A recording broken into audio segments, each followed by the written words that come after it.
শুভ সকাল। Left over খাবার নিয়ে বসে পড়েছি আপনাদের সামনে। আগের দিন ঘুগনি বানিয়েছিলাম, নিরামিষ ঘুগনিতে পেঁয়াজ কুচিয়ে নিয়েছি, লেবুর রস দিয়েছি, কাঁচা লঙ্কা কুচিয়েছি, আমারটার মধ্যে গাজর কুচি দিয়েছি। গোপাল বাবাকে তুলে টিফিন খেয়ে নিলাম।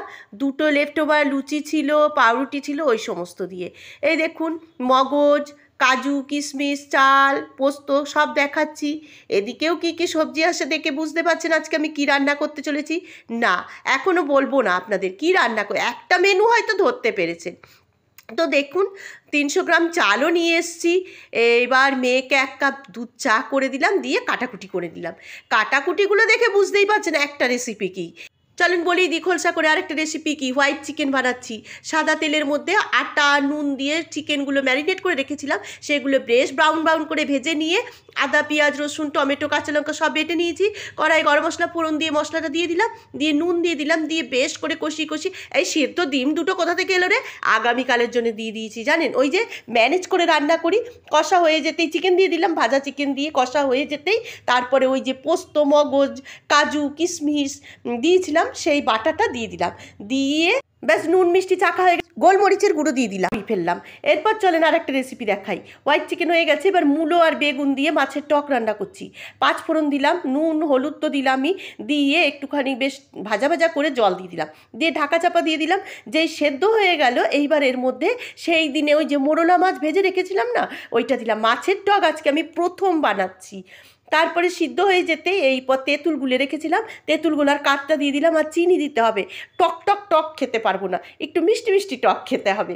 আর আজকে প্রথম বানাচ্ছি, কারণ এটা আমার খাওয়ার অনেক দিনের শখ ছিল, আজকে শখটা মিটাই নিলাম। এরপরে চলেন ফ্রায়েড রাইসটা, ওই যে ভাত, সাদা ভাত, সাদাই তো হয় ভাত, ভাত থালায় ঠান্ডা করতে রেখে দিয়েছি।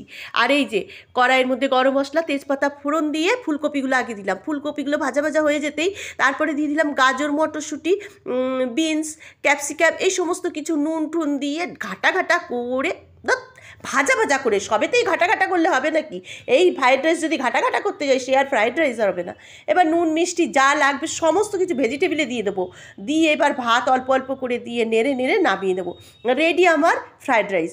ফ্রায়েড রাইসের রেসিপি শেখাচ্ছি, কি চালাক হয়ে গেছি দেখেছেন ভিডিও বানানোর জন্যে, কত কী না করছি আমি। চলেন রেসিপি দেখিয়ে দিই। এই যে ফ্রায়েড রাইস রেডি। এইবার হচ্ছে হোয়াইট চিকেন। আর হ্যাঁ, নিজের ওষুধ কিন্তু আগে তৈরি করে নিয়েছি। ওষুধটা হচ্ছে এই যে পেঁপে সিদ্ধ। পেঁপে সিদ্ধর মধ্যে একটু সর্ষের তেল নুন কাঁচা লঙ্কা কুচিয়ে রেখে দিয়েছি, যাতে খাওয়ার সময় ছোটাছুটি না আমাকে করতে হয়। আর এই যে মাছের টক। চলেন আমি চান টান করে আসি। আর মেয়ে পুজো দিয়ে দিয়েছে, কারণ আজকে অনেক দেরি হয়ে গেছে। মেয়েকে বললাম পুজো দিয়ে দে। এই যে মেয়ে গোপাল বাবাকে খাইয়ে রেডি করে একদম বসিয়ে দিয়েছে। এবার আমরা খেয়ে দিয়ে আপনাদের সাথে গল্প করব। গুড ইভিনিং বন্ধুরা, শুভ সন্ধ্যা। সিঙ্গেল মাদার ঝুমা জীবনের আরেকটি পর্বে আপনাদের অনেক অনেক অনেক স্বাগত। সকালবেলা, আজকে তো রবিবার, আজকে আপনাদের শুরু করেই দিয়েছি, সকাল থেকে ভিডিও দেখতে পেয়েছেন। আর আজকে হচ্ছে সারদা মায়ের জন্মতিথি। সকালবেলা আমার দিদির বাড়িতে যেহেতু সারদা সংঘ, রামকৃষ্ণ সারদা সংঘ আছে, দিদিকে ফোন করে বললাম যে মাকে শুভ জন্মদিন বলে দিস, আজকে সারদা মায়ের শুভ জন্মদিন। তো জন্মতিথি সব জায়গায় ঠাকুরের, ঠাকুরমার আর কি মা শারদার আরাধনা হচ্ছে। আমার দিদির বাড়িতেও হয়েছে, দিদিও সমস্ত কিছু যোগাযোগ করেছে। দিদির আরও যারা সঙ্ঘের বোনরা আছেন, গুরু বোনেরা, সবাই মিলেই মানে সবার উদ্যোগে ওদের বাড়িতে একটা অনুষ্ঠান হয়েছে। তো দিদি একটু ভিডিও কলে দেখালো, খুব সুন্দর শাড়ি পরিয়ে সাজিয়েছে মাকে, দারুণ দেখতে লাগে। যদি দিদিকে বলেছিলাম একটু ভিডিও পাঠাস, তো ভিডিও দিদি পাঠাতে পারেনি, কারণ খুব ব্যস্ত থাকে, সকালবেলা উঠে অনেক কিছু করতে হয়েছে তো ওকে, ওই কারণে। তো সেটাই বলছি, আমার কিন্তু বর্তমানে কোনো অভিভাবক নেই, কিন্তু আমি অভিভাবক একজনকেই মানি এখন, সেটা হচ্ছে ভগবান। ভগবান, ওনারা সমস্ত ঠাকুরকেই আমি অভিভাবক বলে মানি, যে সমস্ত ঠাকুর যদি মাথার ওপর হাত না দেয় তাহলে আমাদের জীবনের চলার পথটা কিন্তু খুব একটা সহজ হবে না। হবে কি, তাই না বলুন বন্ধুরা? আমার জীবনে এখন কোনো অভিভাবক নেই। মা ছিল, মাও চলে গেছে, কিন্তু আমি অভিভাবক মানি। বড় মাকে মানি, সারদা মাকে মানি, আমার গোপাল বাবাকে অভিভাবক মানি, আমি মানি। আমি সত্যি কথা বলতে সবাই কি করে জানি না, কিন্তু আমি অভিভাবক হিসেবে মানি। কারণ ভুল করি, ঠিক করি, সেটাই তো। আমি আজকে ঠাকুর ঘরে বসে ভিডিওটা শেষ করতে এলাম কেন, আমরা কিন্তু ভুল করি, ঠিক করি, সব কিন্তু ঠাকুরের কাছে এসে বলি। অন্যায় করলেও কানে হাত দিয়ে ক্ষমা চেয়ে নিই, আবার কিছু চাওয়ার হলেও হাতটা জোর করে বসে বলি তুমি এটা করে দেবে, সেটা করে দেবে, তাই না বলুন? আমরা কিন্তু আমি করি, আমি এটা করি, অনেকেই করেন, আমার মতন অনেকেই করেন। যে যা কিছু যদি কিছু ধরুন মনে হচ্ছে এই কাজটা আমি পারবো না, ঠাকুরকে আগে বলি ঠাকুর তুমি দেখবে এই কাজটা যেন আমার দ্বারাই হয়, বলি না বলুন? আগে কি করতাম, পরীক্ষায় পাশ করার জন্য সবসময় ঠাকুরকে ডাকতাম, ঠাকুর যেন আমি পাশ করে যাই, ঠাকুর যেন পাশ করে যাই। চাকরির পরীক্ষা দিতে গিয়েও ঠাকুর যেন আমি চাকরিটা পেয়ে যাই। সেরকম মায়ের কাছে অভিভাবকের মতোই তো এসে বলি, এবং এসে বলি যে যদি কিছু ভুল হয় মা তুমি দেখবে, মা আমার যেন রাস্তায় কোনো বিপদে না হয়, কোনো জায়গায় বেরোলে মনে হয় মা ঠাকুর আমার যেন রাস্তায় কোনো বিপদ না হয়, তাই না বলুন? এটা কিন্তু আমরা বলি।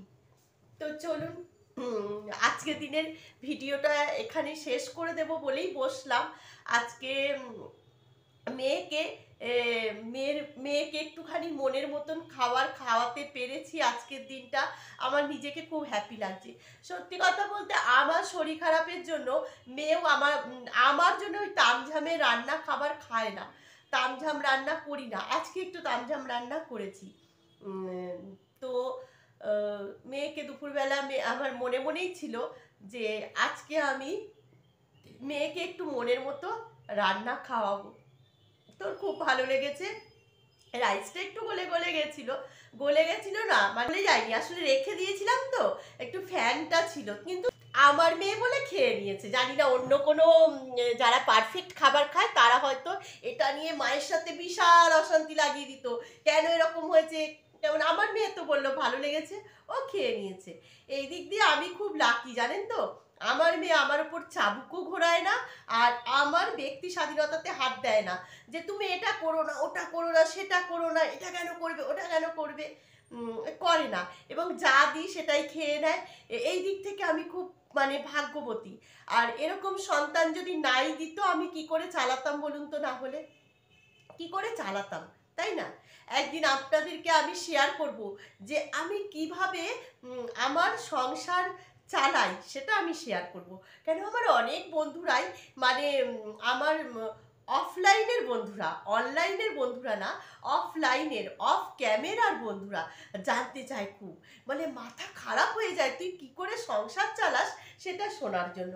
তো সেটা বলবো, সেটার জন্য ভগবান আমাকে একটা ভালো সন্তান দিয়েছে, যে যেটাই দিই যা করি খেয়ে নেয়। কারণ ওর তো অপশান নেই, অপশান থাকলে হয়তো বায়না করতে পারতো, কিন্তু ও তো দেখেছে অপশান নেই, ও তো চোখের সামনে দেখছে সবটা, ছোটবেলায় না এখন বড় হয়ে সবটা দেখছে, তাই না?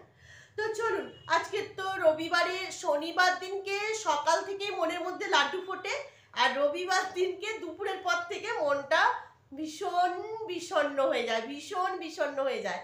কারণ আবার কাল সকাল 6টায় ওঠা, আবার ঘড়িবাবু আমাকে কান ধরে টেনে তুলে দাঁড়া দাঁড়া ভাগা ভাগা করে মানে তাড়া করবে। এই কারণে সত্যি আমরা মানে কি বলবো, শনিবার দুপুর সকাল থেকে শনিবারটা বেশ মজা লাগে। তবে এই উইকে একটা ছুটি পাবো, সেটা হচ্ছে বড়দিনের ছুটি পাবো।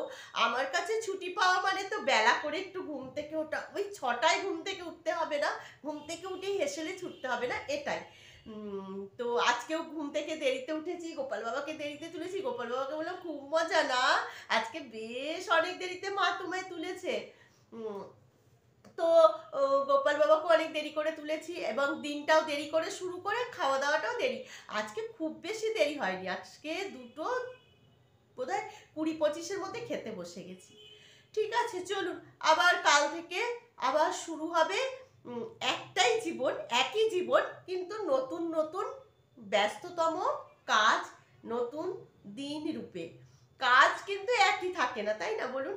দিনের ব্যস্ততাটা অন্যরকম ভাবে হয়, কিন্তু জীবনটা একই, একই জীবনের অন্যরকম ব্যস্ততা দিয়ে আবার আগামী সোমবার আপনাদের সামনে আসছি। আপনারা সবাই ভালো থাকবেন, সুস্থ থাকবেন।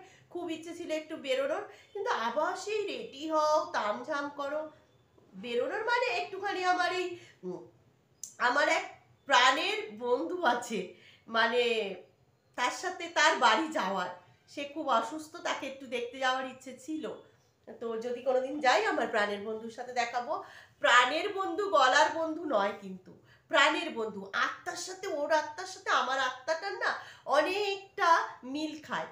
ও আমার প্রাণের বন্ধু, কিন্তু ও আমার গলার বন্ধু নয়। তো যে গেলাম না, দেখি যদি কোনোদিন যাই আপনাদের সাথে, আপনাদেরকে তো অবশ্যই নিয়ে যাব, কারণ ওরা ক্যামেরা ফ্রেন্ডলি। ওরা ওইসব, ওদের কাছে ওইসব নাই, যেসব ন্যাকামো করো না, এসব এসব ইয়ে। আমাকে অনেকেই খিল্লি করে জানেন তো, ভিডিও বানাই বলে অনেকেই খিল্লি করে, বুঝতে পারি সবটাই, কিন্তু সবটা বুঝে হেসে উড়িয়ে দেওয়ার ক্ষমতাটা আমি রাখি। কি করব বলুন তো, সবটা বুঝে হেসে উড়িয়ে দেওয়ার ক্ষমতা তো আমাকে রাখতেই হবে, কারণ আমাকে তো ভগবান এইভাবেই তৈরি করে দিয়েছে যে সব অপমান গায়ে মাখতে নেই। সব অপমান যদি গায়ে মাখি, কারণ এখন তো আমার সুসময় নয়, এখন আমার দুঃসময় জীবন। আমি এই দুঃসময়ের জীবনে যদি সব অপমান গায়ে মেখে নিই, তাহলে সেটা ঠিক হবে না। সেই জন্য আমি দুঃসময়ে কোনো অপমান গায়ে মাখি না, যে যেটা বলে হেসে উড়িয়ে দেওয়ার ক্ষমতাটা রাখি।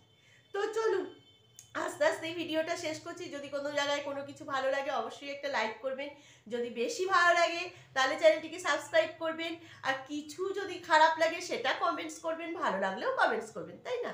ঠিক আছে, চলুন আজকের মতো বিদায় নিচ্ছি। আসবো আগামী আগামী একটা ব্যস্ততম দিনে আপনাদের সামনে। কালকে কি কি রান্না করব তার কিন্তু প্রিপারেশন করে রেখেছি। আর আজ থেকে যদি প্রিপারেশন না করে নিই, সকালবেলা উঠে তো চোখে সর্ষে ফুল দেখবো। এখন আবার সর্ষে ফুলের কিন্তু সময় যাচ্ছে, তাই না? সিজন চলছে। Tata, bye bye, good night.